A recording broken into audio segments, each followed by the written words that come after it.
नमस्कार मित्रांनो, मी विहुराज हवलदार आपणा सर्वांचे स्वागत करतो आपल्या यूट्यूब चॅनल धन्वंतरी राजवरती. मित्रांनो, आज आपण पांडुरंग इंगळे यांच्या ऊसाच्या प्लॉटवरती आलेलो आहे आणि 10 दिवसापूर्वी यांना आपण हुमणीसाठी आपलं नियमारीच अल्ट्रा हे प्रोडक्ट दिलं होतं. तर आज 10 दिवसानंतर त्यांच्या शेतामध्ये काय रिझल्ट आला आहे हे आता आपण त्यांच्याचकडून जाणून घेऊ. नमस्कार सर, माझं नाव पांडुरंग इंगळे. तर तुमची ही लागण कधीची आहे? लागण आहे 15/7ची. 15/7ची म्हणजे 15 जुलैला लागण केली तुम्ही? 15 जुलैला लागण. बरं, तर मग हे आपलं नियमारीच अल्ट्रा किती दिवसापूर्वी तुम्ही आळवणी केली आहे? आळवणी आधी साधी ह्याची घेतली.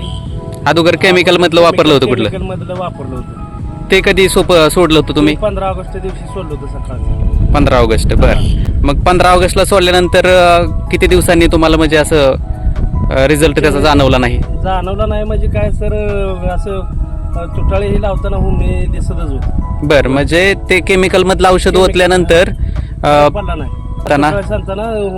हुमण्यांचा अटॅक दिसत होता. बरं, मग मी मंगेश मानेशी संपर्क साधला. मंगेश माने म्हणले की हाय भाऊ माझ्याकडे, मी देतो तुम्हाला प्रोजेक्ट माझा धन्वंतरीचा, त्याच्यावर बघा तुम्हाला काय हे झालं तर. अच्छा. आता तुमचा मारला मी मागच्या सोमवार मंगळवारीच मारला, मंगळवार बुधवारीच मी मारला.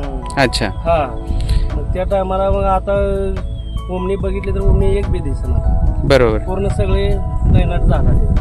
अच्छा. आपण बघितलं मी दाद्या तुला रात्री म्हणलेलं. हा, ती उमणीचाच बघायला लागला. आता उमणी एक सुद्धा गाव नाही. हा,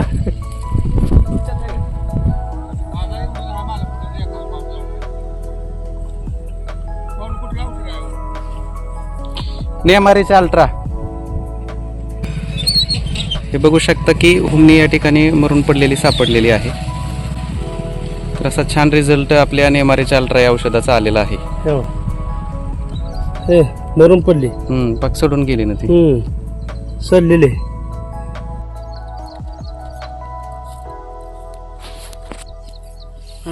नाही ना?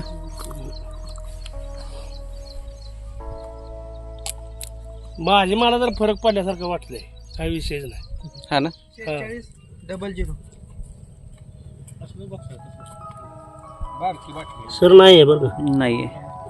आणि तशी असते तर मग बाजूचा पण हा पण कोंब गेला असता आणि हा होईल, तो पण गेला असता. ही हिरवळ झालंय आता. हे चिटकाय लागलंय. हे चिटकू लागलेलं आहे आणि हे बाजूचं पण बघू शकता ना त्याच्या. आता सिमिलरली इकडे पण बघू शकता की इथं काही आता सोडण्यापूर्वी जे कोंब गेले होते त्यानंतर सोडल्यानंतर इथं बघताय की इथं सुद्धा देखील ही पूर्ण जळून गेलता. ही इथं फुटायला लागलंय. बरोबर, ही तर पूर्ण गेलता, ही फुटायला लागले. हा, साईडला पण दिसते. म्हणजे आपल्या औषधाचा चांगला रिझल्ट आलेला आहे. ही सुद्धा हो बरोबर. हे तर काय राहिलंय याच्यात. बरोबर बरोबर. पुन्हा एकदा नव्याने फुटू लागलेले आहेत कोंब. RPS 76 सोबत ही चाळवणी केली बरोबर. हा बरोबर. 1 लिटर RPS 76 आणि 1 किलो नियमारीच अल्ट्रा ह्या एका एकरासाठी 200 लिटर पाणी करून आळवणी केली होती. तर चांगला रिझल्ट भेटलेला आहे तुम्हाला आणि हे वापरून तुम्ही समाधानी आहात. नाहीतर आपण बघतोय की केमिकल मधली 2-3 औषधं मग टप्प्याटप्प्याने किती ओतली तरी हुमणी काही जात नाहीये. पण तुम्हाला या नियमारीच्या अल्ट्राने चांगला कंट्रोल भेटलेला आहे. आणि सध्या नंतर आता या 10 दिवसानंतर आळवणी केल्यानंतर नंतर कुठं कोंब गेलेले वगैरे दिसत नाहीत दिसत. बरोबर. हे बघू शकता की उसाला फुटवे होऊ लागलेले आहेत.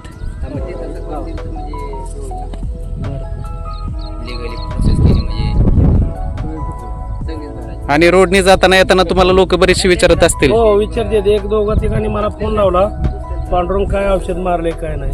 म्हणजे तुमचा ऊसाचा प्लॉट रोड टच असल्यामुळे मला फोन लावते. काय केलं तुझा पिवळा जरा ओत दिसत होता, तू काय केलं? मी सांगितलं धन्वंतरीचं प्रोजेक्ट घेतला आणि तू मारला. मंगेश मानेशी संपर्क साधा म्हणजे. अच्छा. तर मंगेश माने यांना त्यांच्या ऊसामध्ये पहिल्यांदा रिझल्ट आला होता आणि त्यांचा तो रिझल्ट पाहून तुम्ही हे नंतर घेतलं. तर मित्रांनो, जर तुमच्याही ऊसामध्ये अशा प्रकारचा प्रॉब्लेम असेल तर तुम्ही धन्वंतरीचं हे नियमारीच अल्ट्रा आणि RPS 76 असं एकत्रित करून जर आळवणी केली तर मग हुमणीचा नियमारीच अल्ट्रामुळे कंट्रोल भेटणार आहे. आणि जे काही हुमणीने मुळ्या तोडलेल्या असतील, ऊस वाळायच्या गतीत असतील, ते RPS 76 मुळे मुळ्या सुटून त्या ऊसाला कोंब निघून फुटवे फुटायला मदत होईल अशा पद्धतीने.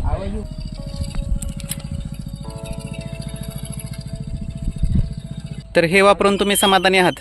हो. इतरांना काय सांगू इच्छिता? वापरायला पाहिजे की नाही? वापरायला पाहिजे. ओके, धन्यवाद.